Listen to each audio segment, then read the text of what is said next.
Tengan todos muy buenas noches. Espero que se encuentren muy bien en sus hogares. Les pido disculpas por el retraso que ha habido para poder contactarme con ustedes para dar esta charla. Acá estamos con un poco de tormentas, hay lluvia, bueno, y también un poco de afectación del clima también por la primavera, ¿no? Bueno, como habíamos anunciado, el tema para tratar hoy día es sobre la inestabilidad y las caídas. Inestabilidad y caídas en el adulto mayor. El enfoque de las caídas tiene que ir básicamente desde lo que se supone el eje de equilibrio que tiene el ser humano.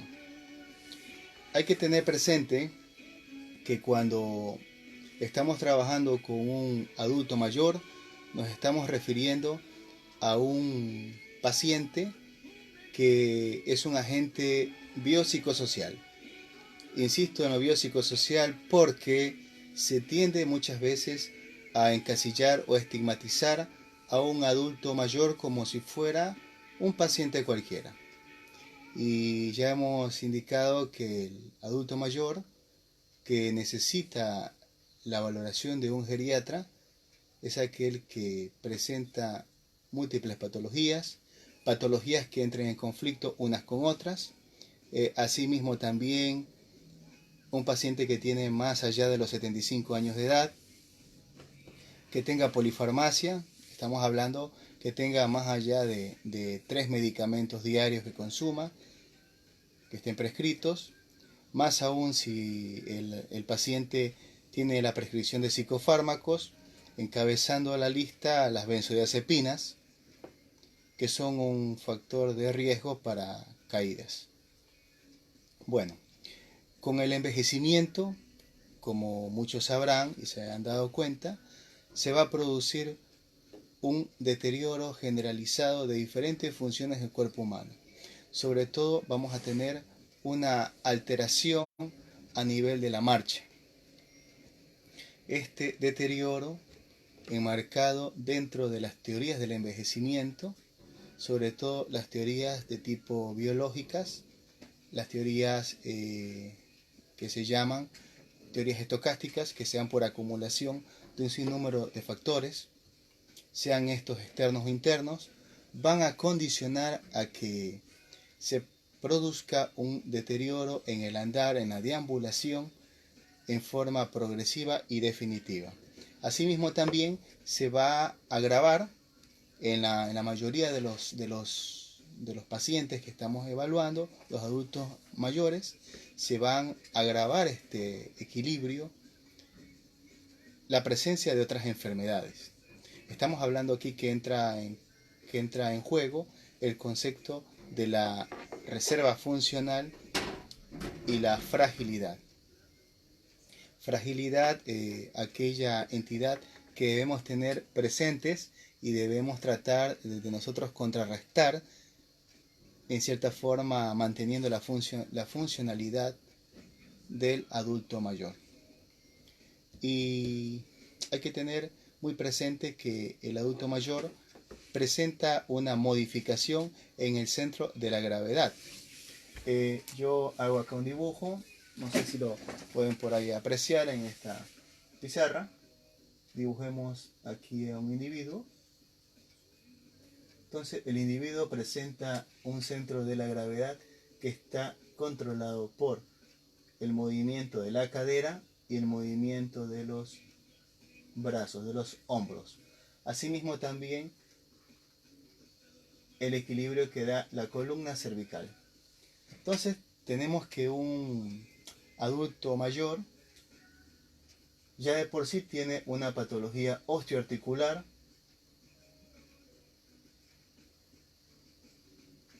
que puede ser una artrosis, una osteoporosis o alteraciones reumatológicas, tales como una artritis reumatoidea, ¿no? Y esto puede interferir mucho en estos ejes en el que se da un equilibrio en el adulto mayor. con el pasar del tiempo se produce una disminución en la cantidad del músculo. Estamos hablando que se produce una sarcopenia. La sarcopenia se entiende como la pérdida progresiva del músculo con un mayor aumento del tejido adiposo. Incluso se habla de que existe una osteosarcopenia, o sea, disminución de la cantidad del calcio a nivel de hueso y la disminución del músculo. Entonces, la pérdida de estos ejes del equilibrio, tanto por factores como los osteoarticulares, así como también por el deterioro propio con el pasar del tiempo, lesiones sobreañadidas, van a condicionar que este centro del equilibrio o centro de la gravedad se vea perjudicado. Asimismo, la coordinación de los reflejos, la capacidad de respuesta ante un agente externo, esa capacidad de poder responder ante un obstáculo está totalmente disminuida, reducida en el adulto mayor. Por eso el tema del hábitat y entorno es muy importante tener en consideración cuando estamos trabajando con adultos mayores. Otra cosa también a tener presente, los reflejos, la fuerza, la flexibilidad. La fuerza también se encuentra mermada, disminuida, porque está asociada con la sarcopenia. Entonces, tenemos nosotros que es un paciente que hay que abordarlo, como vamos viendo, desde lo biológico, con todo lo que tiene que ver referente a las patologías prevalentes y patologías que se van dando con el pasar del tiempo. En lo psicológico,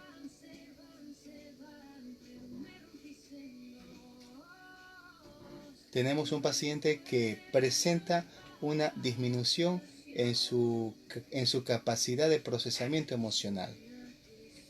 Se menciona que los adultos mayores tienen un procesamiento emocional mucho más lento, que los hace poder resistir en cierta forma malas noticias que se les den. Las procesan mucho mejor que un joven. Eso por un lado, ¿no? Pero ese procesamiento emocional lento también se acompaña de una capacidad de respuesta o de reacción también lenta. En lo social, estamos hablando que es un paciente que tiene una contención limitada, reducida o muchas veces es inexistente. Muchos de los adultos mayores viven solos y tienen una mayor predisposición a presentar algún tipo de patologías vinculadas con la desocupación. Estamos hablando acá de algo que se llama las jubilopatías. Las jubilopatías son patologías de tipo psicosocial que están asociadas con la desocupación, la falta de actividad y la falta de poder emplear, ocupar su tiempo de ocio en actividades que le den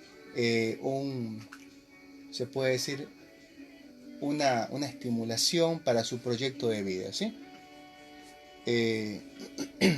Algunos mensajes, un gran saludo para la amiga Magali que nos está escribiendo, ¿sí? Muy interesante lo que nos escribe sobre los ambientes, ¿sí? Eso sí, hay que tener mucho cuidado sobre todo en lo que se llama hábitat y entorno. Hay un problema muy evidente que nos hacen falta más, se puede decir, arquitectos que tengan una formación gerontológica, arquitectos que diseñen las casas y que tengan en cuenta cómo el hábitat y el entorno puede interferir en generar un accidente doméstico en caso de los adultos mayores. Otra cosa también es las casas, cómo están hechas. Hay adultos mayores que siguen viviendo en sus casas de siempre. Son casas grandes de 3 pisos, 2 pisos, 4 pisos. Y a medida que pasa el tiempo, en lo que menos se requiere son casas de tantos pisos. Y en tal caso, si son casas con pisos altos, deberían tener algún ascensor, algún tipo de, de facilidad para que el adulto mayor pueda acceder al piso superior de sus propios hogares. Si no, quedan encerrados en sus mismos hogares, se convierten en prisioneros de sus mismas casas. Y bueno, eso es referente a hábitat y entorno, ¿no? Entonces, tenemos entonces en cuenta que comienza a haber una alteración. Alteración que se va a dar a 3 niveles. 3 niveles que me gustaría acá marcar. Sobre todo niveles que son elementales para poder ir hablando de definiciones en general. Entonces, nosotros primeramente vamos a mencionar mucho lo que es el balance. Primero el balance, la marcha. Y otro factor importante, lo que son los trastornos de la marcha. ¿Qué tipo de trastorno de marcha ya presenta previamente? Pero cuando hablamos nosotros del balance, hay que tener presente aquí que es la estabilidad del centro de la gravedad. Ya habíamos mencionado que existen 3 centros de la gravedad que son a nivel de la columna cervicodorsal, a nivel de los hombros y a nivel de las caderas. Todos estos centros de la gravedad con el paso del tiempo tienden a alterarse, tienden a distorsionarse y pueden condicionar que exista la inestabilidad ya en el adulto mayor. Cuando hablamos nosotros de la marcha, hay que tener presente que son los movimientos repetitivos, programados, que están coordinados tanto en extremidades y en el tronco. Entonces nos referimos en marcha a movimientos repetitivos que estén coordinados. Y bueno, y posteriormente vamos a tener los trastornos en la marcha. Estos trastornos en la marcha tienen que ver mucho con la reducción en la velocidad de la deambulación, o hay una alteración específica a nivel de lo que es la armonía, la simetría o la sincronía del movimiento corporal. Entonces hay que tener presente estos 3 elementos que juegan un rol muy importante. Como hemos dicho, el balance, la marcha y los trastornos preexistentes en la marcha ya. Entonces cuando nosotros establecemos todos estos tipos de criterios, hay que tener presente también que existen consecuencias. Consecuencias referente a estas caídas, a estas alteraciones que pueden haber. Para empezar, va a haber un aumento en la morbilidad. Las caídas son fatales, son mortales. Entonces hablamos que hay un aumento en la mortalidad. Otra consecuencia que hay es el riesgo propio de las caídas, como ya lo habíamos mencionado, el riesgo de las caídas. Vamos a tener que hay una limitación psicológica del adulto mayor por miedo a caer. O sea, se puede desarrollar el síndrome de temor a caerse o el síndrome post caída. El uno es el miedo constante de caerse al salir, sea a la sala de su casa, ir al baño o salir a la calle. El otro está en el síndrome de post-caída, que se da una vez que se ha caído el adulto mayor, de acuerdo al tipo de experiencia que haya tenido, sea esta negativa o no digamos positiva tampoco, pero no tan negativa. Él puede desarrollar claramente un síndrome post-caída. O sea, una especie de fobia va a ser, podríamos nosotros aquí decir.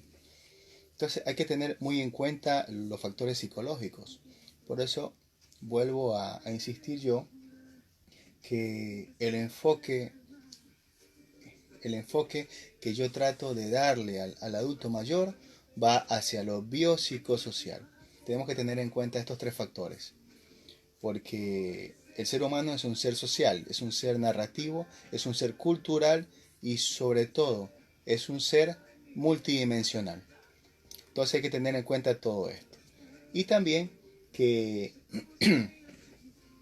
esta inestabilidad con las consecuentes caídas son un factor de riesgo para la institucionalización, o sea, para que el adulto mayor ingrese a una institución, o sea, a un geriátrico. Entonces, aquí hay que tener en cuenta que el paciente, mientras más sea su inestabilidad, mayor es el riesgo que sea institucionalizado, lo cual tampoco es una solución. El adulto mayor a lo que más le tiene terror es el ser institucionalizado, el ser encerrado.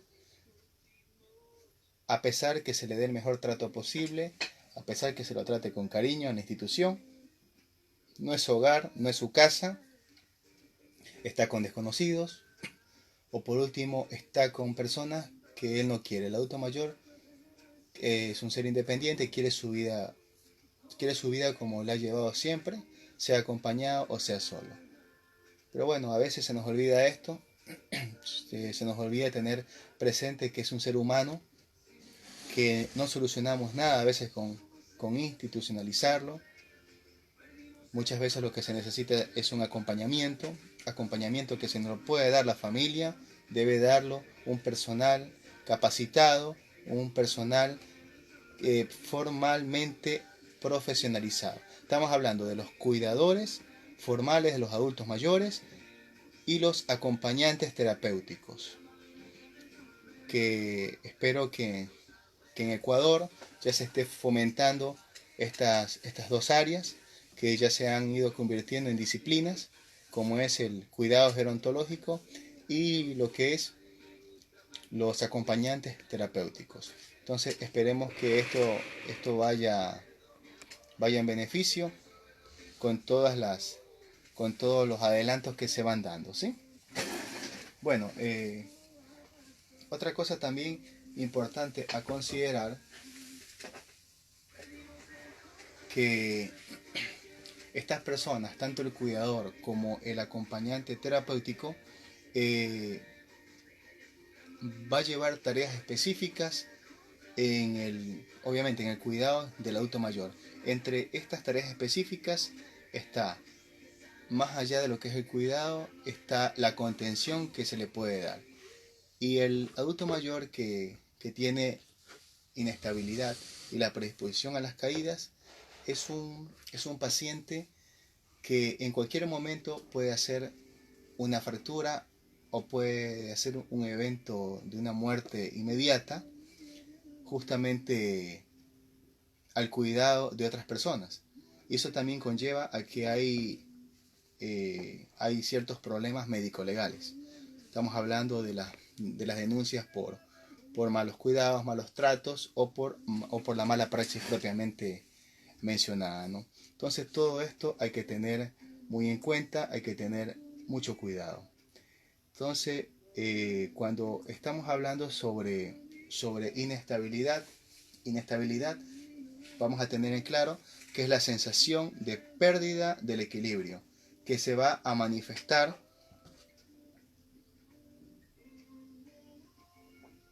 cuando el anciano está de pie o está sentado. No es solamente que el anciano se comienza a caminar, deambula y siente que se cae, no.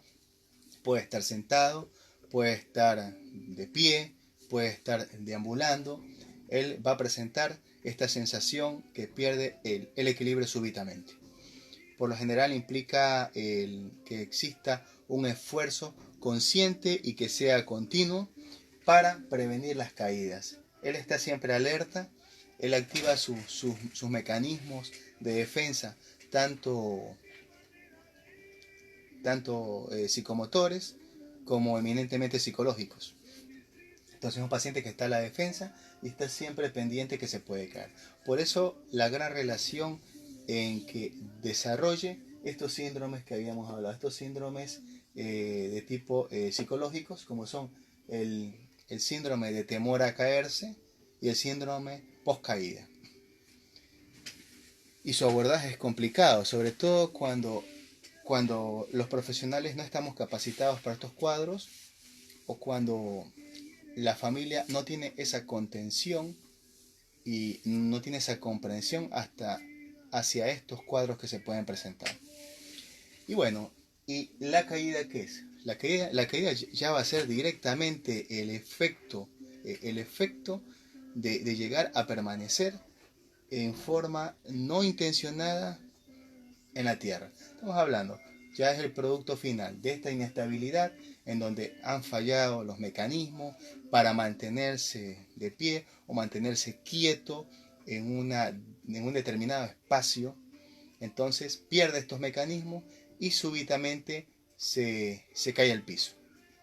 Al caer en el piso, en el suelo, en la tierra, donde sea, o a un nivel puede ser mucho más bajo, el mantenerse acá, ya eso significa una caída. El problema está que esta precipitación puede ser repentina, asimismo también puede ser, como hemos dicho inicialmente, puede ser involuntaria, es insospechada porque en ningún momento se puede sospechar que se va a caer. En el peor de los casos no existe estos mecanismos de estar alerta de que se puede caer, simplemente se cae. Y cuando se cae así de manera súbitamente, sin dar ningún aviso, obviamente tenemos que tener presente directamente los factores de riesgo cardiovasculares que pueden causar caídas súbitas, acompañadas con stroke. Puede haber también una compresión de la vasculatura paracervical que puede también ocasionar una pérdida súbita del conocimiento. Entonces hay que tener muy en cuenta que la caída no siempre puede deberse a la inestabilidad. La caída puede deberse a otro tipo de sintomatología, como una sintomatología cardiovascular. Hay causas que podemos nosotros mencionar que son muy frecuentes, o sea, trastornos que producen alteración en el equilibrio del adulto mayor, como son el vértigo y los mareos. Vértigo y los mareos son los síntomas muy frecuentes que se suelen presentar en la consulta médica de los adultos mayores. Más o menos estamos hablando que a los 65 años de edad se puede reportar un 30%, se pueden presentar un 30% de casos de caídas. Asimismo, también hay que tener presente que en los mayores de 80 años de edad puede llegar del 60 al 70%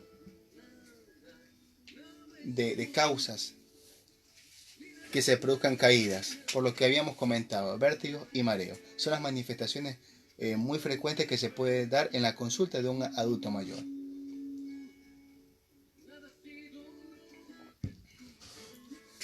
Y bueno, y hay que también tener en cuenta que, que cuando se cae un adulto mayor, una vez que nosotros hemos descartado algún tipo de factor de riesgo y eminentemente lo estamos atribuyendo a una inestabilidad en el adulto mayor, la caída va a condicionar directamente una elevada morbimortalidad por todo lo que conlleva una caída. Estamos hablando que es una caída en la que fallan los mecanismos de defensa, la forma de cómo frenar, de cómo parar. Simplemente el paciente pierde su equilibrio, cae y cae para donde sea y sobre cualquier estructura anatómica que, que le sirva como soporte en el suelo, en el piso, obviamente, ¿no? Y bueno, y estas caídas, como habíamos dicho, conducen a un mayor riesgo de ¿qué? De que se interne al adulto mayor, se interne sea hospitalizándolo y posteriormente a eso ir a un lugar, a una residencia, que es una de las cosas más complicadas. Se menciona que en Estados Unidos las caídas constituyen la séptima causa de muerte en los adultos mayores. Miren, la séptima causa de muerte en adultos mayores. Y aproximadamente el 50% de estas muertes bueno, van a estar relacionadas directamente con las caídas. Entonces, vemos entonces que estamos hablando que la séptima causa de muerte y el 50% se dan directamente por las caídas. Entonces, tener muy en cuenta las caídas. Incluso hay hospitales en los cuales se forman comités, así como hay comités para las úlceras por presión, también se forman comités para el control para evitar caídas. También se dan todas estas cosas. Y bueno, y si comenzamos a ver qué antecedentes hay que tener en cuenta también, hay ciertos factores iatrogénicos que pueden favorecer que existan estas caídas. Y no es solamente apropiado o indicado atribuir al adulto mayor una causa medioambiental o una causa por la edad en que se da la caída. Por lo general siempre lo que se evalúa de entrada es el factor de riesgo cardiovascular. Ese es el primer factor que hay que evaluar, siempre. Porque estamos hablando que son adultos mayores que son hipertensos, muchos tienen arritmias, bloqueos, algunos ya han tenido enfermedades isquémicas cardíacas, tienen stent, otros están anticoagulados. Entonces vemos que es multidimensional todo esto, como les estaba yo comentando, ¿no? Y se habla que aproximadamente los adultos mayores comentan que han tenido por lo menos 2 episodios de caídas al año. Y esos los que lo comentan, hay otros que no lo dicen porque tienen el miedo que los ingresen, que los dejen en alguna residencia, que ese es uno de los máximos miedos, ¿no? Y bueno, y hay una relación de donde se dan más las caídas. Y hablamos que el 80% de las caídas se van a dar en los hogares. 80% en el hogar. Entonces, ven que es muy frecuente que la gente se quede en sus casas, ¿no? Y existe un 20% que se dan fuera del hogar. Y bueno, y tienen que ver a veces con la parte urbana, con los obstáculos que hay en las calles, y otras que son inexplicables. Por lo general, esas causas inexplicables tienen mucho que ver con una alteración visual. Adultos mayores que no usan la medida adecuada de sus anteojos, que tienen algunas patologías que van a disminuir su capacidad visual. Eso también hay que tener en cuenta, ¿no? ¿Y cuáles son los adultos mayores que tienen mayor riesgo de que presenten caída? Estamos hablando que en casilla que está en primer lugar los que tienen deterioro cognitivo. Los adultos mayores con deterioro cognitivo y que tengan más de 65 años de edad tienen un mayor riesgo de que sufran caídas. Esto porque se recordarán bien que en el deterioro cognitivo existe la apraxia, la agnosia, la agrafia. Entonces, dentro de esta triada de las A que se presentan acá, justamente lo que es la parte práctica se encuentra totalmente disminuida, retrasada. Entonces hay que tener en cuenta el deterioro cognitivo.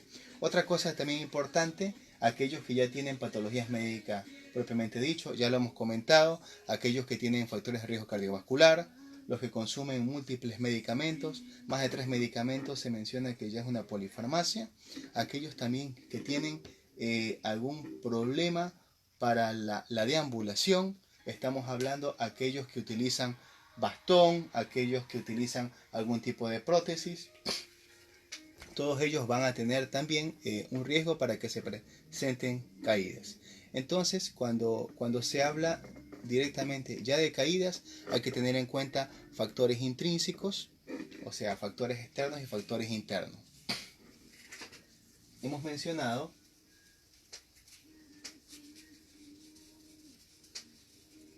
que la caída, como producto de una inestabilidad o de una pérdida o falla de mantener estos mecanismos, como factores externos vamos a tener los medicamentos que ya se consumen, propiamente dicho. Tenemos la prescripción o el uso incorrecto de ciertos instrumentos auxiliares para la deambulación, sean estos bastones, sean estos las sillas, sean los sostenedores, los riesgos ambientales que se encuentran en los mismos hogares, como son las alfombras, las escaleras, los pisos que son de madera, la ausencia de un pasamano en escaleras, por ejemplo, la ausencia de rampas para que se pueda desplazar un adulto mayor con su silla. Y como factores internos vamos a tener las alteraciones médicas, sobre todo las alteraciones neuropsiquiátricas. Estamos hablando de los pacientes que tienen deterioro cognitivo. El daño visual, estamos hablando de los que tienen una deprivación neurosensorial, alteraciones en la visión, alteraciones en el olfato, alteraciones en el tacto. Entonces, todo esto también va a condicionar. Y bueno, y los cambios que se van dando en la función neuromuscular, en la marcha, en los reflejos posturales, y todo esto que se va englobando dentro de un adulto mayor multidimensional, como habíamos comentado, ¿no? Hay que también tener muy en cuenta que el mareo y el vértigo, como lo había yo manifestado anteriormente, es uno de los cuadros clínicos que más se presentan y que más pueden ocasionar este tipo de caídas, de accidentes. Y es muy importante que se evalúe mucho el síndrome vertiginoso.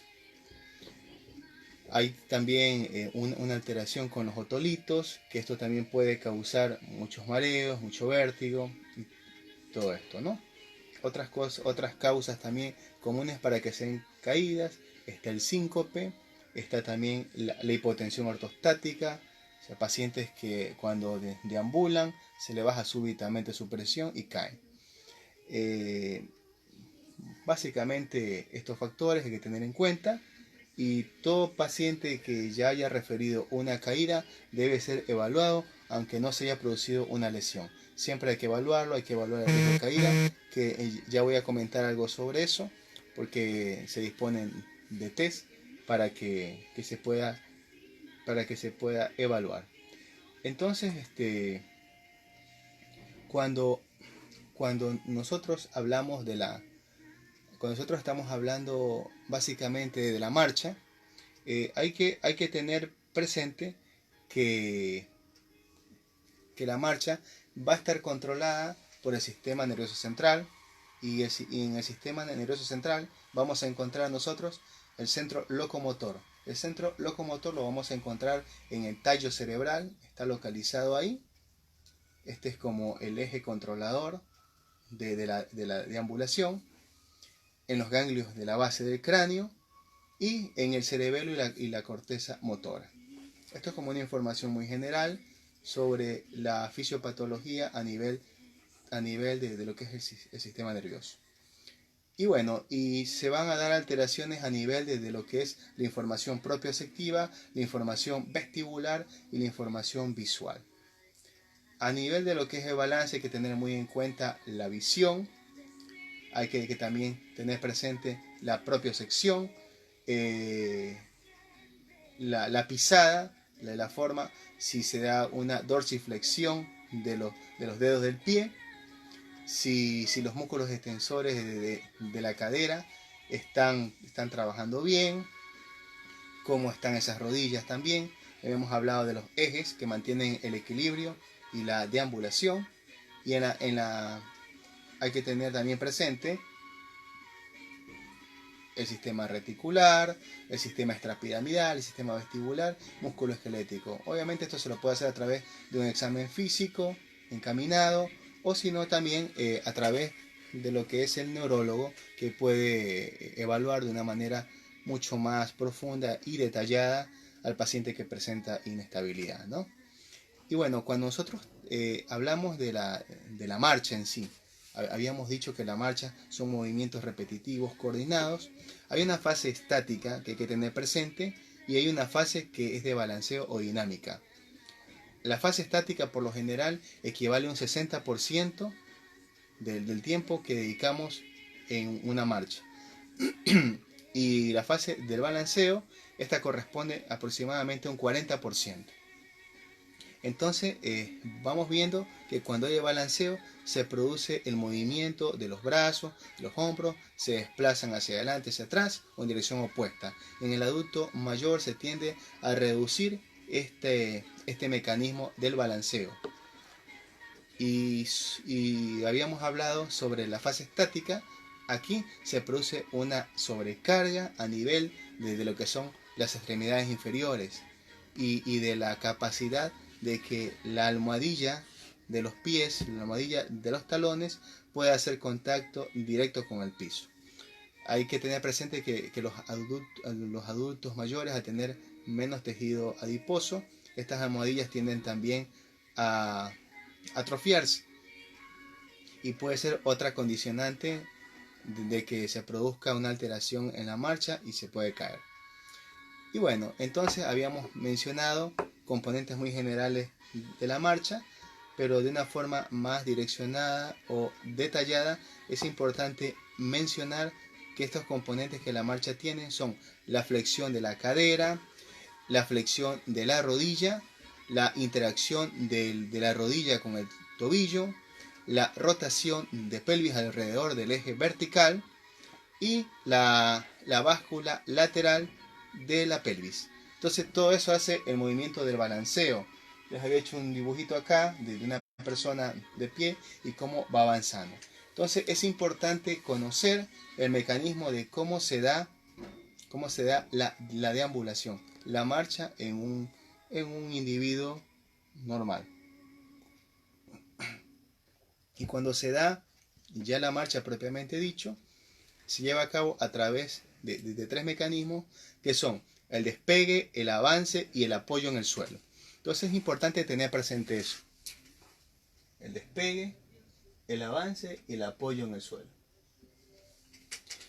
Entonces esa posibilidad para que pueda levantar el pie y para que pueda una rodilla encontrarse con otra, tiene una interacción entre un grupo de músculos que son el músculo sóleo y los músculos gemelos. Estos van a impulsar las extremidades, van a ayudar a que se levante el talón del suelo y que al mismo tiempo la musculatura de los aductores, del cuádriceps, todo esto del miembro contralateral puede bascular a la pelvis y al mismo tiempo la pueda mantener fija.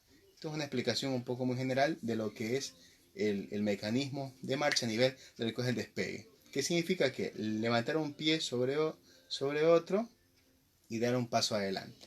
Lo que es el avance es con la extremidad contralateral, o sea, con la contraria, la que está soportando toda la carga del peso.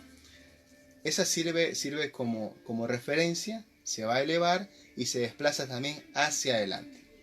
Entonces, todo esto ayuda a que se flexione la cadera y la rodilla, mientras que el tobillo y el pie se mantiene extendido paulatinamente para evitar el roce con el suelo. Pareciera tan fácil, ¿no? Pero conlleva algunos mecanismos. Y el apoyo en el suelo, ese se inicia con el talón haciendo presión, manteniéndose en contacto directo con el suelo, inmediatamente implica la totalidad de la planta del pie, manteniendo la rodilla, ya salimos del pie, nos vamos con la rodilla ligeramente flexionada. En ese momento ya va a comenzar nuevamente la fase de despegue de la extremidad contralateral. Entonces hay que tener en cuenta estos tres mecanismos en la marcha, que son el despegue, el avance y el apoyo en el suelo. Todo esto en forma, o sea, en forma general, en una persona sin alteración en la marcha se lleva a cabo bien. Pero en un adulto mayor todo esto se ve alterado. Estamos hablando de que los músculos se encuentran reducidos en qué? En la cantidad de fibras, en su grosor, hay mayor predisposición de tejido adiposo, hay, hay también una disminución del calcio a nivel de los huesos. Todo esto influye, ¿no? Y bueno, y cuando nosotros vamos a explorar la marcha en un adulto mayor, hay que tener presente la edad, hay que tener presente el sexo, obviamente, para hacer diferencias, ¿no? En los caminares, el hábito corporal, la movilidad, la fuerza, el tipo de calzado que utiliza es importante. Por lo general se recomienda que los adultos mayores utilicen zapatillas tipos Neus Balan o tipo Nike. Estamos hablando que zapatillas son los zapatos que por lo general conocen ustedes como los zapatos deportivos. Que tengan cápsula de aire, que sean totalmente cómodos, que sean livianos también y sobre todo que les guste utilizarlo. Que esa es una de las cosas más complicadas a veces, ¿no? Porque quieren usar el zapato formal. Entonces el zapato formal conlleva que existan alteraciones en las fases que habíamos hablado para poder caminar. Y hay que tener también muy en cuenta ver si tiene o no un apoyo unipodal. Estamos hablando que el tiempo que transcurre toda la carga del peso sobre una determinada extremidad inferior. O sea, el tiempo que pasa el peso del cuerpo sobre una pierna. Hay que considerar eso también. El apoyo bipodal se refiere al tiempo en el que en ambos pies se va a poner todo el peso del cuerpo durante el ciclo de la marcha, ¿no? Hay que ver también, hay que tener presente también lo que es el número de pasos que se dan por unidad de tiempo, cuántos pasos da, cuántos pasos camina, eh, a los 8 segundos, ¿sí? Al minuto, cuánto ha caminado, y también tener presente la velocidad. Estamos hablando la distancia que se recorre en una unidad de tiempo. Todos estos factores son importantes que tengamos en cuenta para que podamos nosotros evaluar a un adulto mayor. Bueno, y hay que tener presente también que existen variables de distancia. Estamos hablando aquí la amplitud de la base en la que se para el adulto mayor. Esto corresponde a que a la distancia que existe entre un pie y otro. Entonces estamos hablando que los puntos medios de los talones se evalúan y debe haber más o menos entre 5 a 10 centímetros entre lo que es la separación de un pie y otro. Hay que tener también presente la longitud del paso, o sea, la distancia que se tiene en puntos sucesivos de un contacto de pie con el pie opuesto, ¿no? Estamos hablando de lo que es el avance, ¿no? Esto también depende mucho de la estatura del adulto mayor que estemos nosotros evaluando, que estemos viendo, ¿sí? La longitud también en la zancada es importante que se evalúe. Estamos hablando que es una distancia lineal que existe entre lo que es un pie y el otro pie, pero en dos fases sucesivas. Estamos hablando que dos pasos dados por la misma pierna se considera eso zancadas, ¿no? Son distancias que se van midiendo. Y también hay que tener presente el grado de salida de la punta del pie.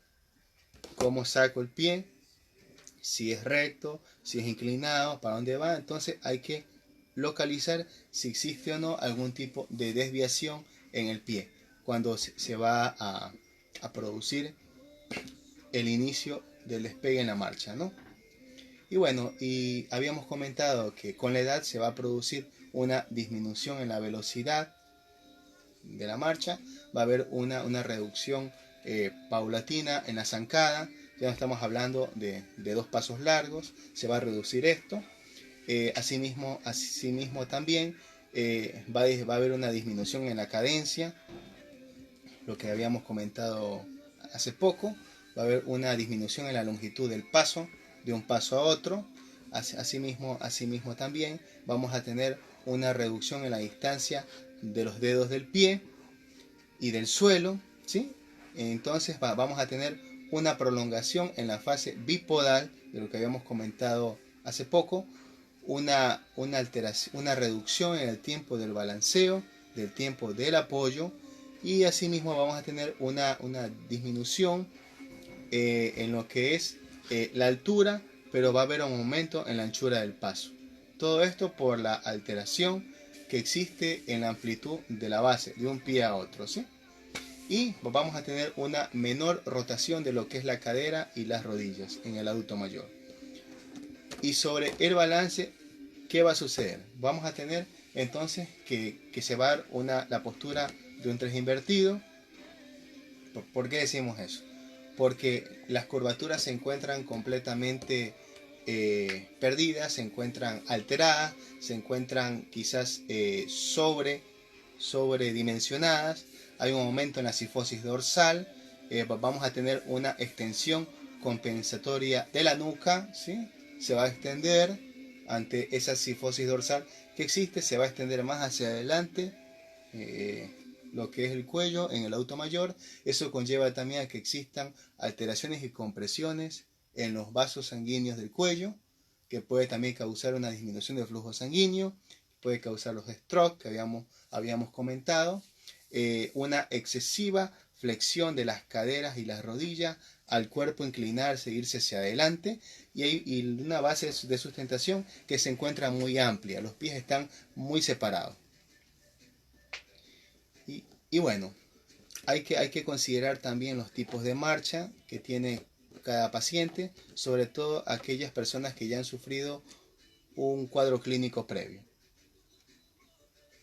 Estamos hablando aquí que en aquellos pacientes que han sufrido un evento cerebrovascular, ellos se va a producir una hemiplegia o una paresia en las extremidades inferiores, sobre todo en el sitio predominante donde se ha producido el ictus o la lesión cerebral. Entonces esta va a ser una marcha hemipléjica o de segador. Entonces eso hay que tener presente las patologías que ya vamos encontrando, ¿sí?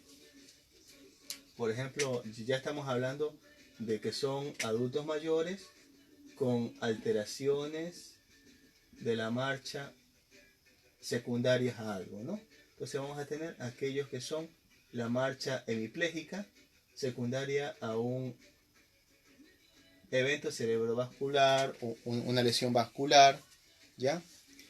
Hay que también tener presente que aquellos que han tenido algún tipo de asimismo enfermedad vascular cerebral, sobre todo los múltiples infartos lacunares, pueden presentar la denominada marcha en tijera. Las piernas las entrecruzan una con otra, ¿sí? Y se va a producir una dorsiflexión a nivel de lo que son los tobillos, pero estos se encuentran muy débiles y los pies van a arrastrar el suelo, perdón. Entonces hay que tener también presente eso, sobre todo en pacientes que han tenido múltiples infartos cerebrales. Otra cosa también a considerar es aquellos pacientes con coria que van a tener lo que se llama la marcha del danzante.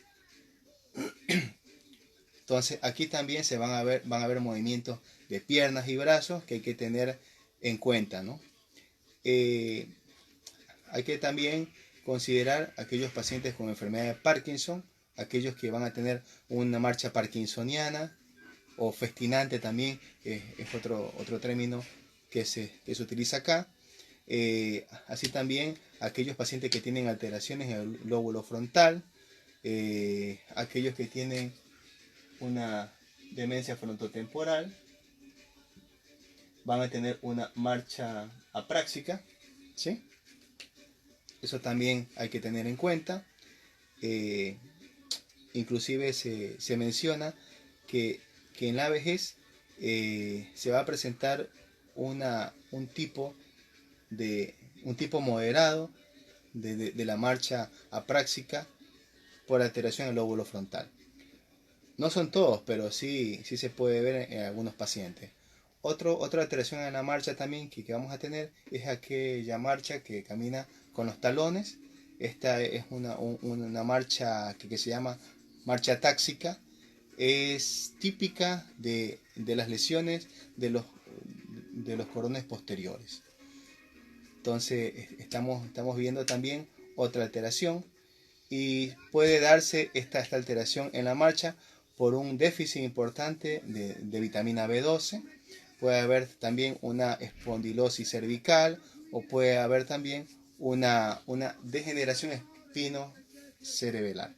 Por eso es importante en el adulto mayor hacer dosificación de vitamina D, dosificación de complejo B, porque esto también puede estar causando alteraciones en la marcha. Bueno, y otra marcha también que se puede encontrar ya en un paciente con lesiones previas, vamos a tener una marcha táxica cerebelar que se puede dar por intoxicaciones, por ciertos tipos de tóxicos, se pueden dar también por hipnóticos, por sedantes, y también se puede presentar en el hipotiroidismo. Entonces hay que tener en cuenta la clínica. La clínica es muy importante, o sea, saber diagnósticos diferenciales, conocer más o menos la clínica para irnos vinculando con esto, ¿no? Otra cosa también que se debe tener presente, considerar, es la famosa marcha en este paje. Este paje. Ya estamos hablando que son marchas previas, marchas que ya se encuentran presentes en el adulto mayor por una enfermedad que ya les ha dado. Y bueno, esta marcha más o menos asemeja como un péndulo con los dedos rígidos hacia abajo.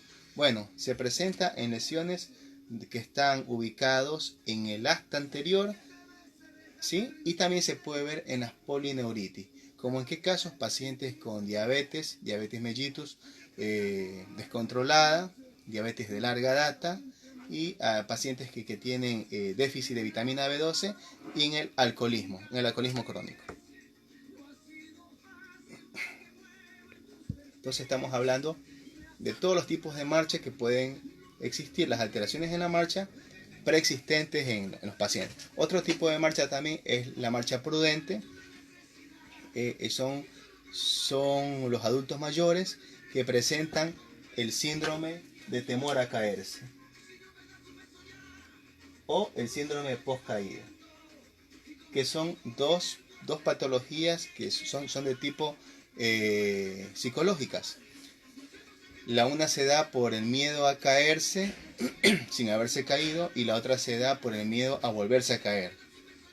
Entonces eso también puede hacer que exista una marcha prudente, o sea, una marcha que va despacio, con una postura que siempre se encuentra en flexión, está hacia adelante, con las piernas algo flexionadas. Y bueno, en cualquier rato, al dar una vuelta o al cambiar el piso donde está caminando, se puede caer también. Otro tipo de alteración en la marcha que puede existir es también la marcha vestibular en estrella o la marcha en brújula, que también esta se va a dar porque existe una alteración a nivel de lo que es el laberinto. O sea, vamos a tener como el síndrome vertiginoso, el síndrome de Meniere. Estos pueden presentar este tipo de marcha vestibular, en el cual hay una desviación del cuerpo hacia la derecha o la izquierda mientras las cosas giran, ¿no? Hay también marchas anormales que se dan por déficits multisensoriales. Aquí estamos hablando de que puede haber una alteración vestibular, que estén acompañadas de ciertas alteraciones ortopédicas, que utilicen bastones, que utilicen sustentos para apoyo. Y bueno, puede haber también una alteración en la marcha por problemas circulatorios. Aquí estamos hablando de la marcha claudicante. Entonces esto se da por adormecimiento, por hormigueos, por calambres o por un dolor que va a obligar a que la persona se detenga por cierto tiempo antes de que vuelva otra vez a emprender la marcha. Esto sí se puede dar en pacientes fumadores crónicos, aquellos que tienen una vasculopatía periférica, ¿sí?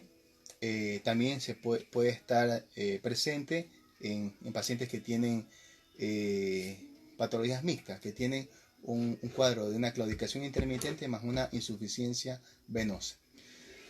Incluso se ha reportado en ciertos pacientes que tienen alteraciones linfáticas también, ¿sí? Y bueno, y de ahí hablamos de alteraciones en la marcha también que se pueden dar por alteraciones musculoesqueléticas. Aquí tenemos aquellos que ya sufren ya de base un hipertiroidismo, que tienen polimialgias, que tienen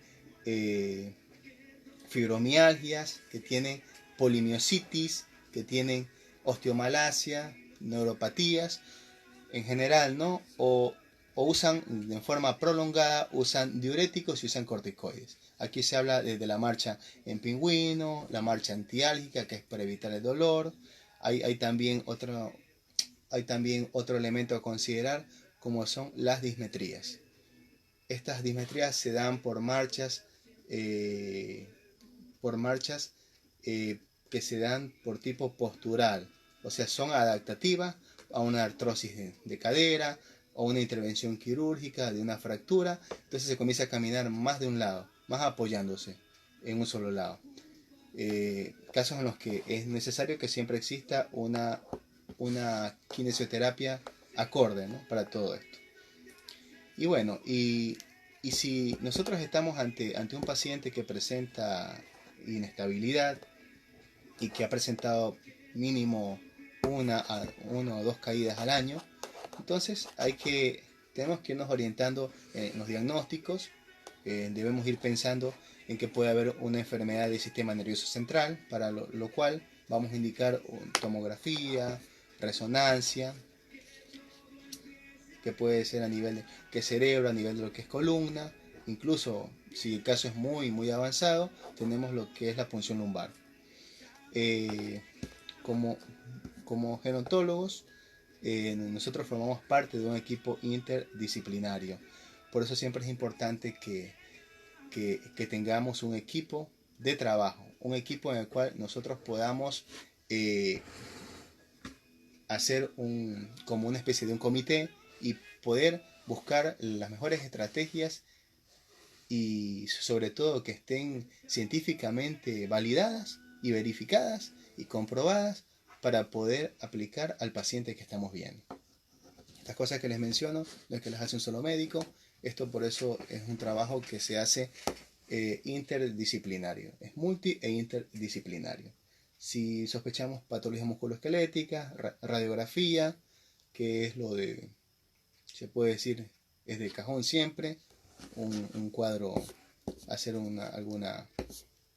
alguna evaluación, si es una patología musculoesquelética, si es neuromuscular, radiografías, biopsia de músculo, bueno, o una ecografía, sobre todo ecografía de partes blandas, porque hay que descartar algunos elementos que pueden estar presentes.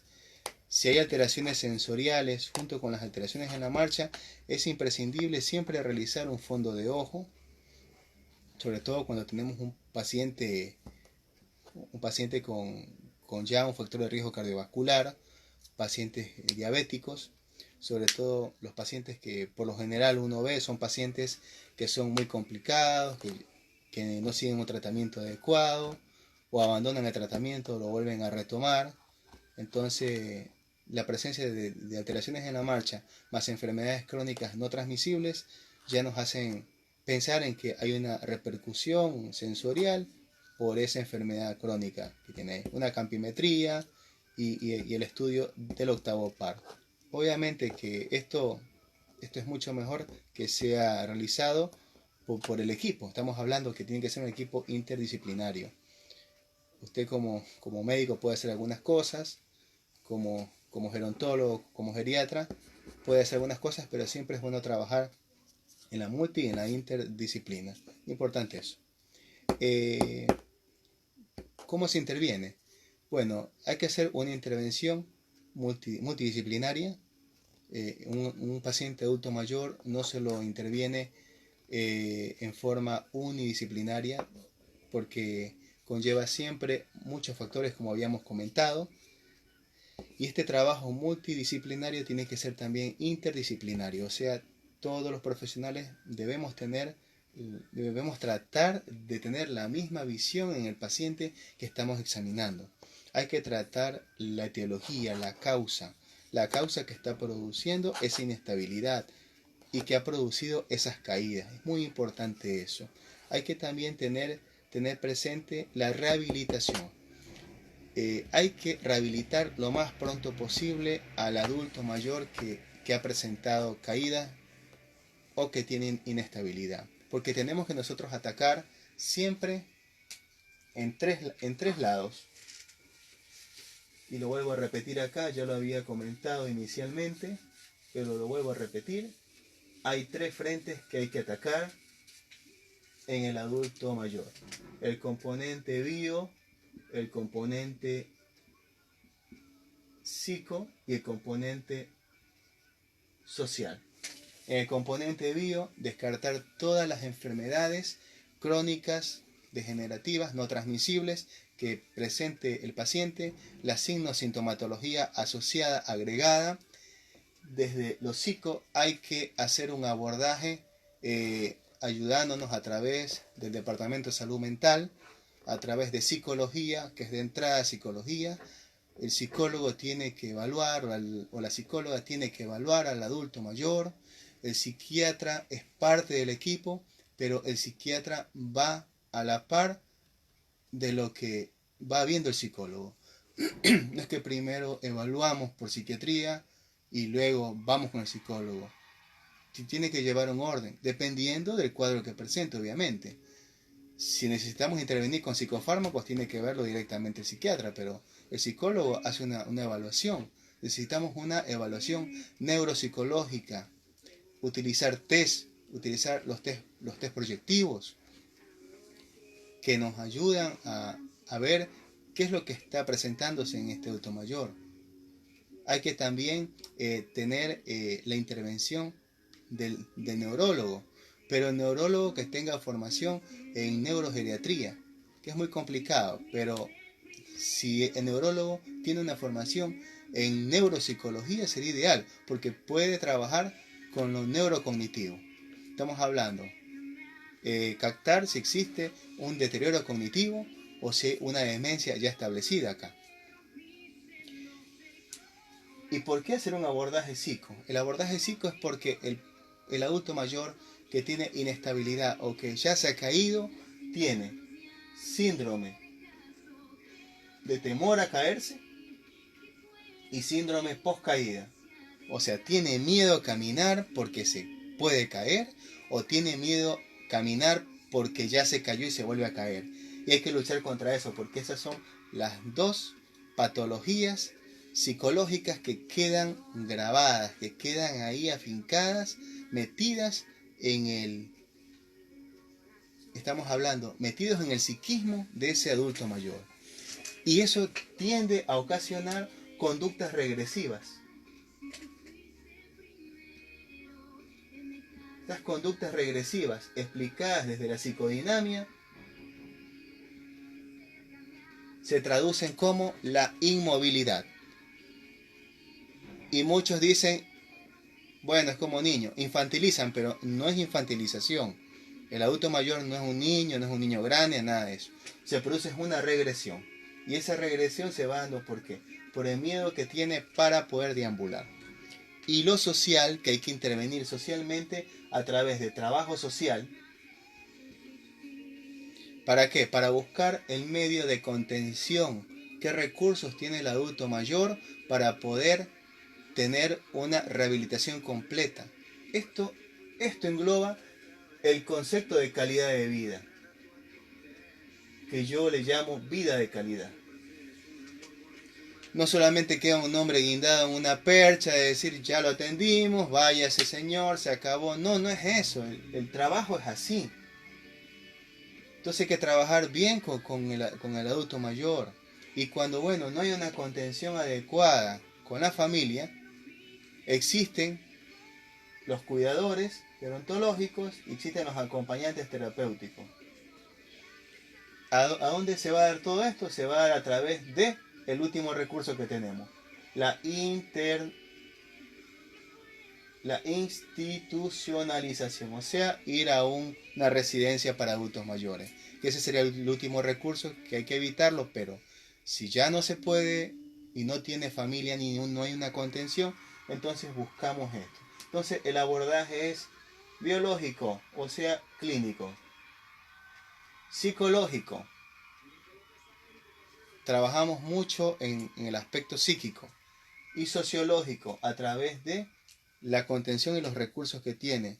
Familia. La familia es una estructura clínica también. Desde el punto de vista de la psicología sistémica, la familia es una estructura clínica que cuando se desborda o tiene una alteración en esta estructura, en esta dinámica familiar, se traduce en síntomas, síntomas que pueden llevar desde las propias caídas, desde una adicción e incluso también la depresión y la ideación suicida. Entonces, no es solamente la persona como tal, estamos hablando de la dinámica familiar. Eso es un abordaje adecuado y correcto de un adulto mayor. Y en la rehabilitación, ya hablando de la parte kinesiológica, tratar de mejorar la fuerza muscular, tratar de reentrenar al adulto mayor en las actividades básicas de la vida diaria, las actividades instrumentales, ayudarlo a que controle el equilibrio y la marcha, y en el caso que no pueda deambular por sus propios medios, tratar de que utilice auxiliares para la marcha. Estos auxiliares pueden ser bastones, pueden ser las andaderas o andadores, que muchos han por ahí los han visto, los han escuchado, y sí, todo esto. ¿Qué consecuencias médicas puede haber con una caída? Y bueno, eso hay que tener muy en cuenta porque es lo más frecuente. Entre esos, la fractura. ¿Y cuál es la fractura más frecuente en un adulto mayor? Todos insisten que es la fractura en cadera. Pero yo he visto algunos pacientes que no se han fracturado la cadera y la fractura ha sido en muñeca. Incluso una vez uno tuvo una fractura en el húmero, otro en clavícula. Depende cómo caiga, para empezar. Depende cómo ha sido la caída. Depende, yo podría decir, depende del sexo también. Depende de si tiene o no tiene previamente una osteoporosis, una osteopenia. Y cuando estamos ante un paciente que se ha caído, lo primero es no movilizarlo. Dejarlo en el sitio como está, evaluarlo, ver sus constantes vitales, signos vitales, evitar movilizarlo lo más mínimo, llamar al servicio de urgencias para que el personal calificado lo pueda movilizar a través de una camilla rígida, utilizar el cuello y todo eso. Y de acuerdo a eso, hacer una serie ósea para buscar algún foco de alguna fractura. Hay muchas fracturas que son asintomáticas. El adulto mayor tiene un umbral al dolor mucho más grande, mucho más amplio, porque sus receptores en el dolor tienden a tener también una alteración, se deterioran. Dan una manifestación clínica que es atípica. Por eso el manejo del adulto mayor conlleva estrategias que van mucho más allá de la clínica convencional. Entonces, serie ósea, ver si no ha tenido un golpe en cráneo. Por lo general se produce hay una predisposición a hemorragias. Puede hacer algún hematomas subdurales a nivel de cráneo. sobre todo pacientes que están coagulados previamente, que están anticoagulados. ¿Con qué? Anticoagulados sea con warfarina, con acenocumarol, incluso los que están tomando aspirina. Entonces, fíjense en que es un paciente que ya está polimedicado, tiene un montón de cosas que toma. Entonces tenemos que manejarnos con cuidado. Entonces, la fractura más frecuente, dejando a un lado como cayó el sexo y todas las demás categorías, es la fractura en cadera. La fractura en cadera, la fractura en cabeza de fémur, se presenta aproximadamente en el 85% de los casos. De ahí siguen los otros tipos de fracturas, en orden, como son las muñecas, las costillas, los brazos, ¿sí? Otra consecuencia también que se va a dar con las caídas son los traumatismos en las partes blandas. Hablamos de lo que son hematomas, luxaciones, y lo que yo les decía, si cae de cabeza, si se produce un TEC, un trauma encefalocraneal, de acuerdo a la intensidad, esto puede terminar en un hematoma subdural. Por eso hay que tener mucho cuidado, ver si ha caído de cabeza o no. Y puede haber también una exacerbación de la artrosis, si cae sobre alguna articulación que ya previamente se encuentra comprometida. La fractura como tal en cadera no tiene una frecuencia alta. Lo que hablamos es la cabeza del fémur. La cabeza del fémur tiende a tener una considerable presencia, que ya dijimos el porcentaje, pero en la mujer aumenta con la edad la predisposición a esta fractura. Y esta fractura tiene una alta mortalidad. ¿Por qué? Hablamos de un sistema de salud en el que quizás no se puede solucionar de manera oportuna. Aparte de eso, la negativa de a veces operar a los adultos mayores. Eso cuando no se tiene un criterio más que geriátrico gerontológico. Y se trata de decir, bueno, ya es adulto mayor, dejémoslo ahí mejor, ya no va a caminar. Entonces favorecemos nosotros ¿qué? Favorecemos la inactividad, la pasividad. Y esto va a aumentar la fragilidad. Y al estar el adulto mayor inmóvil, no va a morir por la fractura. Va a morir es por las complicaciones que se van a presentar, como son las úlceras por presión. Las úlceras por presión que se infectan y pueden causar una sepsis. Aparte de eso también, paciente inmovilizado puede hacer con mayor frecuencia trastornos en su coagulación. Puede hacer embolias, puede hacer una trombosis venosa profunda. Entonces, todo lo que conlleva a tener a un adulto mayor encamado, inmovilizado. Entonces hay que evaluar bien las posibilidades de que sea operado en función de su edad, en función de la valoración cardiológica, la valoración del médico anestesiólogo. Todo esto en un equipo, por eso le digo, interdisciplinario. Porque mientras existan las condiciones para poderse mantener un adulto mayor, se lo puede operar. Se puede poner su prótesis y se puede empezar inmediatamente, después de que ha sido operado, con los tiempos prudentes, hacer una rehabilitación. El principal objetivo con el adulto mayor, ¿cuál es? Es rehabilitarlo, reinsertarlo nuevamente en esa sociedad que él se movilizaba. El adulto mayor es un ser social, entonces necesita mucho de esto. Y bueno, ya dijimos las alteraciones psicológicas, cómo actúa en el psiquismo, una caída a nivel social. Lo último que nos queda es la institucionalización, cuando ya no tiene familiares, no hay esa continencia social. Y bueno, el paciente tiende a tener un retraimiento social, se vuelve más dependiente. Y bueno, y si hablamos de los efectos en la funcionalidad, la inmovilidad que ya la manifestamos propiamente dicha, se produce mayor pérdida ósea, pérdida muscular, hay una disminución en el reflejo para que se enderece,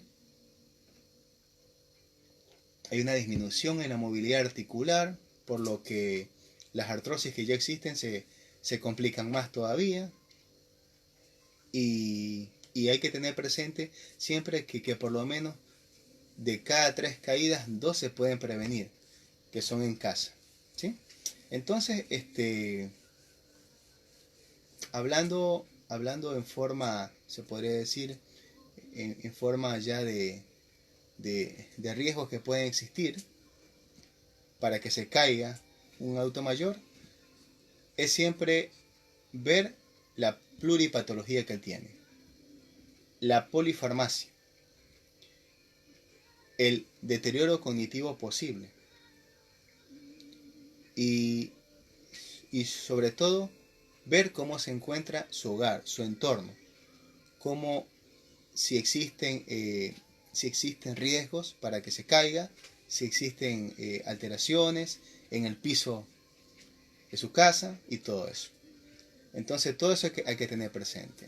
En la consulta de un adulto mayor que tiene riesgos para que se caiga, se utiliza el médico que atiende adulto mayor, y no lo digo solamente el geriatra o gerontólogo, esto lo puede hacer el médico familiar, el médico de atención primaria, el médico general. Puede descargar las escalas que están en web, están en la web. Las puede descargar él, las puede imprimir, las puede tener en su consulta, o puede pedir qué sé yo, al ministerio o algo, no sé, si es que se puede, ¿no? Digo, pedirle al ministerio que cree los formularios pertinentes con las escalas, más allá de solo una historia clínica. Entonces, con estas escalas se puede evaluar la funcionalidad. Entre estas escalas tenemos nosotros la escala que se llama índice de Bartel, que es para ver las actividades básicas de la vida diaria. Bartel. Y en este índice de Bartel, acá nosotros vamos a tener algunos ítems que se registran. Entre esos, la capacidad que tiene para ser independiente al comer. Si es independiente, si necesita ayuda o si es totalmente dependiente. Entonces, el primer ítem del índice de Bartel está en la capacidad que tiene para comer. Con ayuda, sin ayuda, si se puede vestir, si se viste solo, se viste con ayuda, si va al baño, si hace sus necesidades, ¿sí? Si puede hacer micción solo con ayuda, si hace sus deposiciones solo con ayuda, si se puede arreglar, aparte de vestirse también, la capacidad para poder ir hasta el retrete, hasta el baño, si se puede trasladar del sillón a la cama. Esto si se encuentra con una enfermedad que lo mantiene encamado o si está institucionalizado, si puede deambular solo o acompañado también, y si puede subir o bajar escaleras. Y bueno, todo este índice de Bartel se lo evalúa de acuerdo a las dimensiones que le comentábamos, porque son las actividades básicas en la vida diaria. Y bueno, y hay un puntaje establecido, quizás no lo vamos a mencionar mucho acá, porque esto es más para manejo en consultorio. Simplemente que si tiene menos de 20 en el puntaje total, va a haber una dependencia total. Si va de 40 a 45, hay una dependencia moderada, y si es de 60 es leve, y si es un poquito más, obviamente no tiene ningún grado de dependencia, ¿no? Esto es a lo que se refiere el índice de Bartel. Existe otro índice que es el índice de Katz. El índice de Katz también va a evaluar las actividades en la vida diaria. Tiene que ver esto con el lavado tanto de las manos, el lavado del cuerpo, el aseo general. Así también si se viste, si usa el baño y si se moviliza. Bueno, esto también tiene ciertos puntajes que van también a guiarnos, nos van a ayudar cómo se puede ir previniendo. Bueno, hay que tener también en cuenta que existen otros tipos por decir, pruebas que podemos nosotros emplear para que, se eviten en cierta forma estas caídas cuando evaluamos un paciente en consultorio. Y entre estas pruebas nosotros tenemos una que se llama la escala de Tinetti. Acá se basa en forma, se los digo, muy general, porque esto siempre es mejor hacerlo con un paciente, en un consultorio, como para que se pueda orientar mucho mejor a quienes estamos nosotros dirigiéndonos, ¿no? Y bueno, cuando el paciente llega al consultorio, desde que va entrando el paciente lo vamos evaluando, vamos viendo cómo camina, cómo saluda, ¿sí?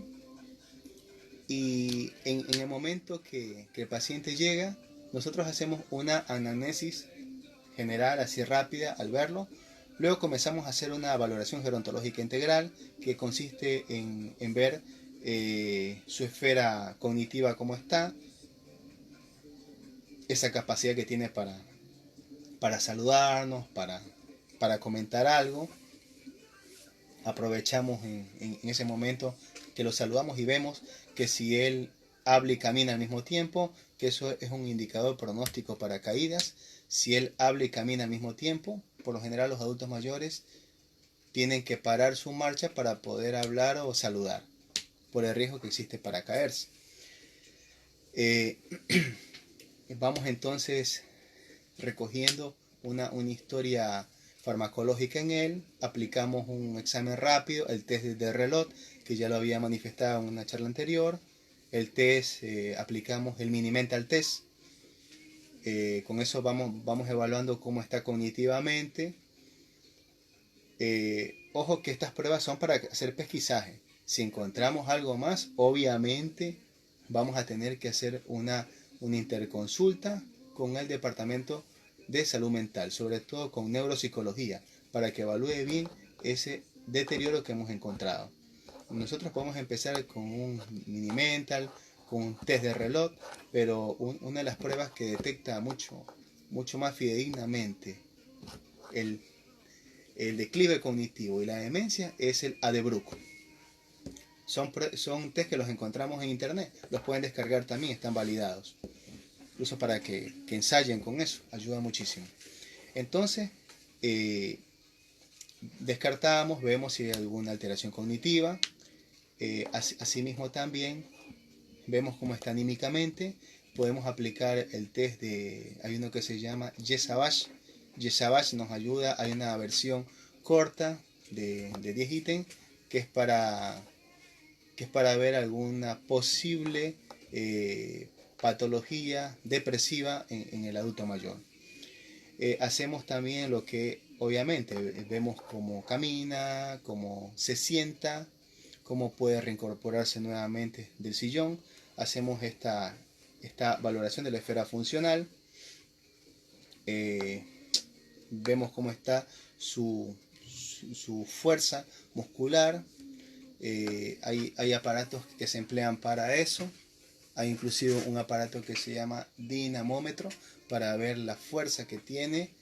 Ahí se registra el grado de fuerza que tiene el adulto mayor. Nos puede indicar el nivel de sarcopenia. Utilizamos también las cintas métricas para medir la longitud de los músculos, tomando medidas ya establecidas. Y es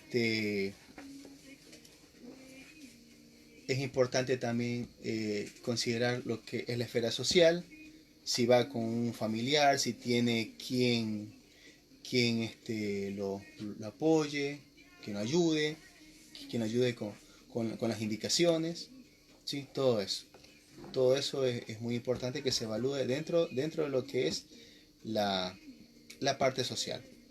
De ahí en lo que es la exploración del sistema osteoarticular, locomotor.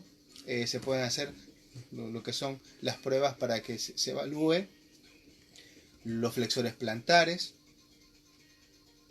O sea, los pies, habíamos comentado que hay alteraciones en la pisada, que puede verse afectado. Entonces aquí vemos cómo se apoya en un pie, luego cómo se apoya en otro, cómo puede ponerse de puntillas.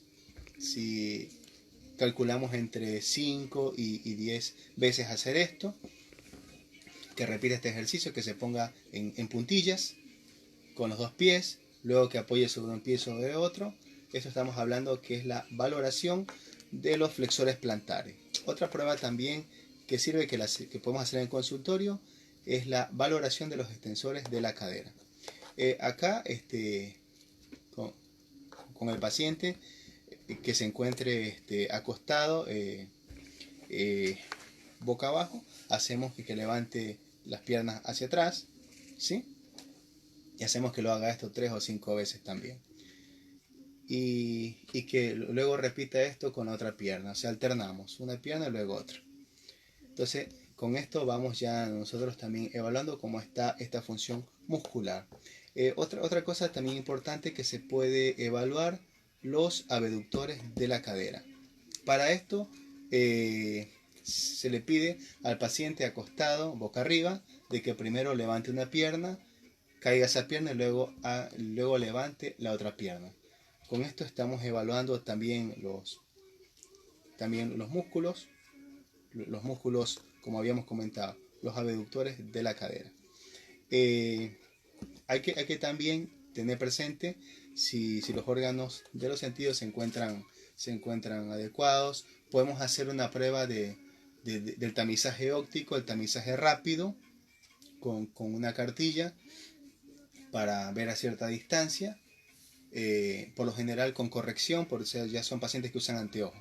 Con eso vamos viendo si los anteojos están adecuados, son acordes o no para la patología que está manifestando, ¿no? Hay que también hacer, se evalúa auditivamente el paciente. Si se evalúa auditivamente, podemos hacer la prueba de la conducción ósea. Estamos hablando con el diapasón. Aplicamos en la base apófisis mastoide. También podemos hacer con el sonido intercalado con los dedos a ambos lados. También podemos nosotros hacer una otoscopía. Utilizamos el otoscopio, evaluamos si no hay tapones de cerumen, si no hay alguna alteración en el conducto auditivo. Todo eso hay que hacerlo. Por eso el paciente se lo evalúa completamente. Como clínicos tenemos que evaluarlo de los pies a la cabeza. Por ahí hay una pregunta que me estaban haciendo, si se enviaba a otro lado. No, eso solo hace el clínico.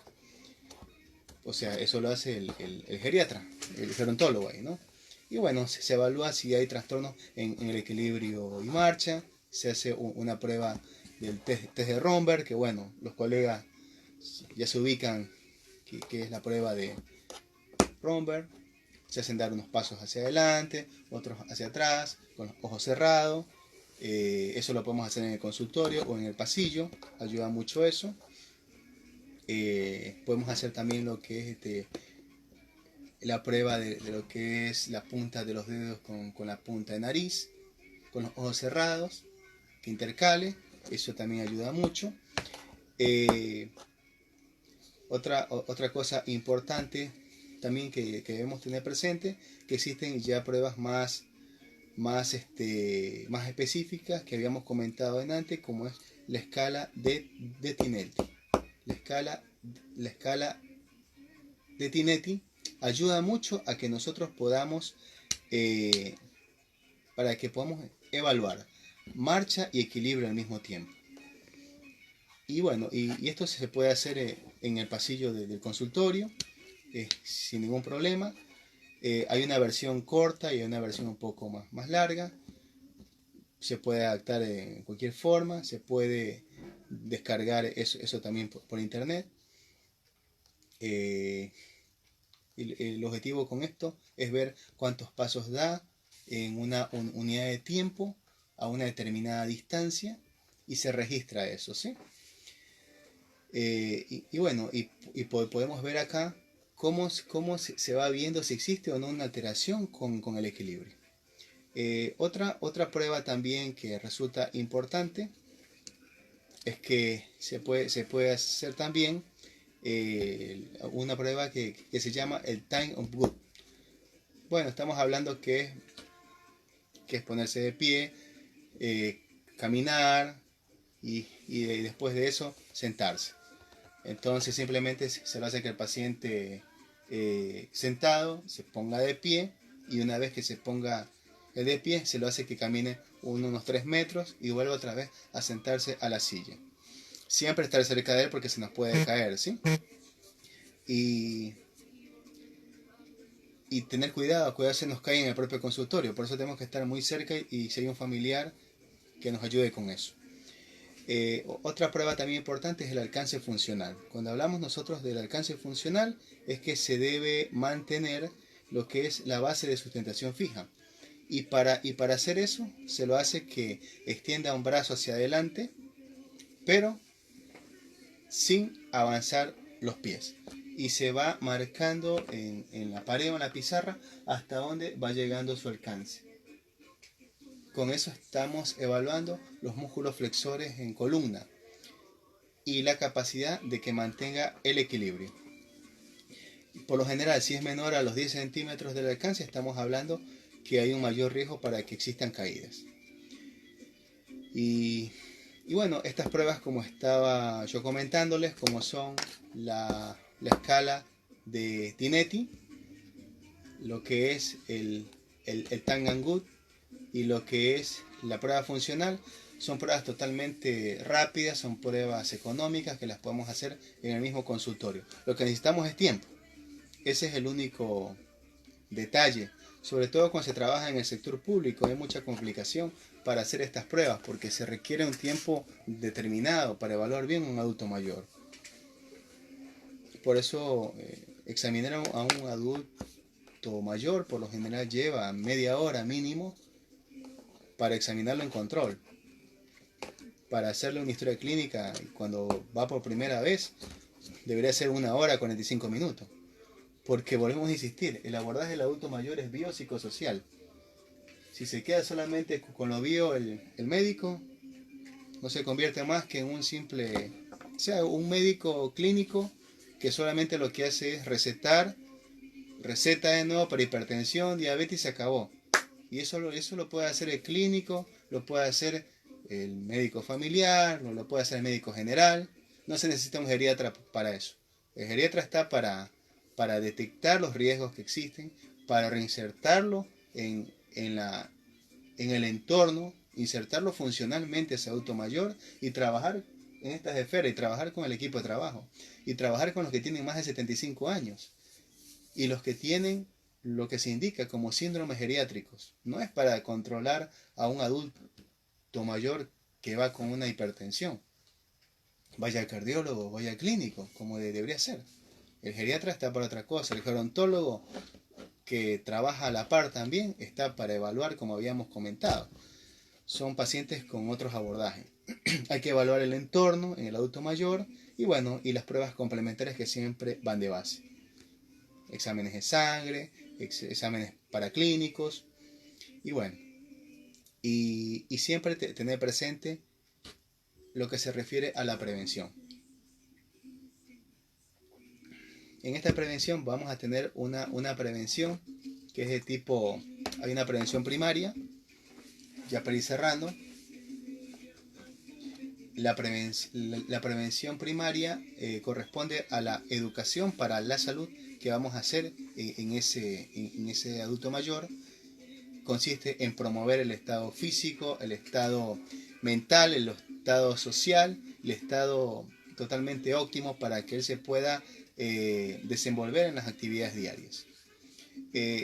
Otro tipo de hacer prevención primaria también está en la promoción de la salud. Estamos hablando que hacer talleres, talleres que conlleven bailoterapia, ejercicios físicos, está el tai chi, Hay artes orientales que sirven mucho, mucho para esto. El tai chi, el tai chi chuan.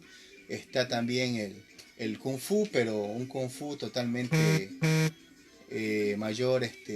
mayormente controlado, direccionado, lento.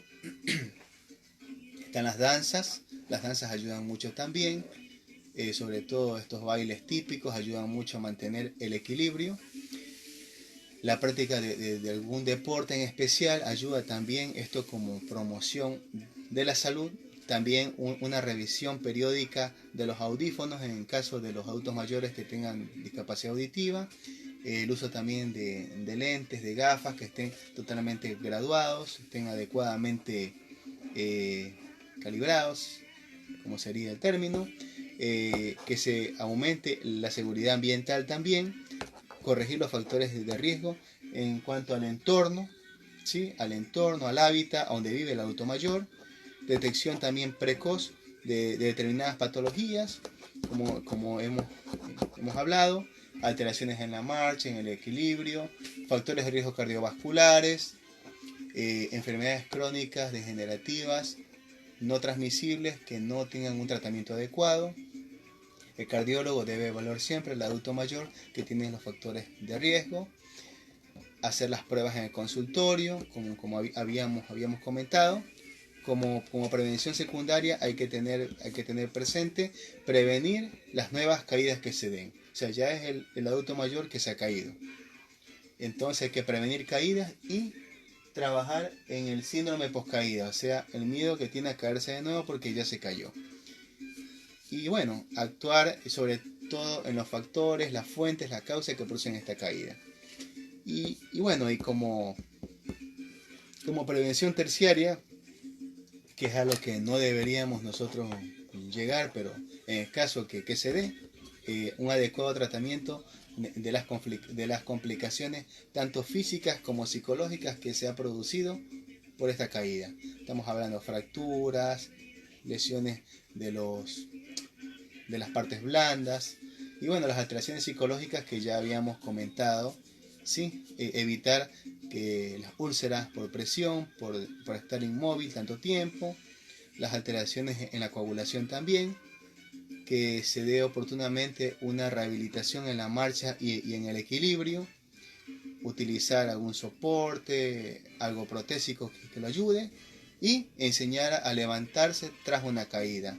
Esto es muy importante porque hay adultos mayores, los que viven solos, que pueden permanecer horas de horas en el piso o días inclusive en el piso después de una caída. Aquellos que viven en la completa soledad. Cuando los encuentran totalmente descompensados, deshidratados, ¿sí? En el piso. Hay algunos casos que se han visto de eso. Algunos han muerto también porque pasan días en el piso. Entonces es importante al adulto mayor enseñarle a que una vez que se caiga debe girar el cuerpo lentamente, obviamente, si la caída no ha sido significativa. O sea, si él se puede reincorporar, porque hay que pensar bien si no hay alguna fractura. Ese es el otro asunto también. Pero imaginemos que el paciente cayó, no se hizo mayor daño posible, entonces que gire el cuerpo hasta que alcance una posición de cúbito prono, o sea, boca abajo, y después que se apoye sobre sus rodillas hasta que se coloque en posición de gateo y pueda apoyarse en algún medio cercano hasta conseguir reincorporarse, ¿no? Y colocarse en bipedestación. O sea, típicamente cuando un niño se cae, gira, gatea, busca alguna superficie para reincorporarse y ahí se pone de pie. Imaginemos en el escenario que no existan mayores complicaciones. Y bueno, y siempre tengamos presente evaluar el entorno en el que viven nuestros adultos mayores. Eso es muy importante. Evaluar para detectar los factores de riesgo para que se produzcan caídas. Bueno, eso ha sido todo referente a esta conferencia que les había comentado que se iba a dar. Tuvimos que empezar un poco más tarde por la actividad acá, que está un poco alterado el clima con las tormentas que tenemos. Acá nos estaremos viendo en 15 días con otra charla. Justamente me han estado pidiendo que si podía hablarles sobre Alzheimer, una segunda parte. Justamente llegó a mi correo algunas solicitudes de eso, entonces estoy dejando para más adelante dar una segunda parte de la enfermedad de Alzheimer, enfocándome más a lo que es los síndromes neuropsicológicos, neuropsiquiátricos, las fases, los test para evaluar y la rehabilitación neurocognitiva. Y en 15 días vamos a tener otro tema, nos vamos a saltar un poco de los síndromes geriátricos y que bueno, que se considera que es importante. Vamos a hablar sobre diabetes en el adulto mayor, con enfoque en el pie. Diabetes y pie de riesgo en el adulto mayor. Eso en 15 días. Bueno, ha sido un gusto, tengan una muy buena noche, un descanso reparador y felices actividades en este inicio de semana y bienvenido octubre. Pórtense bien, estamos en contacto. Hasta luego.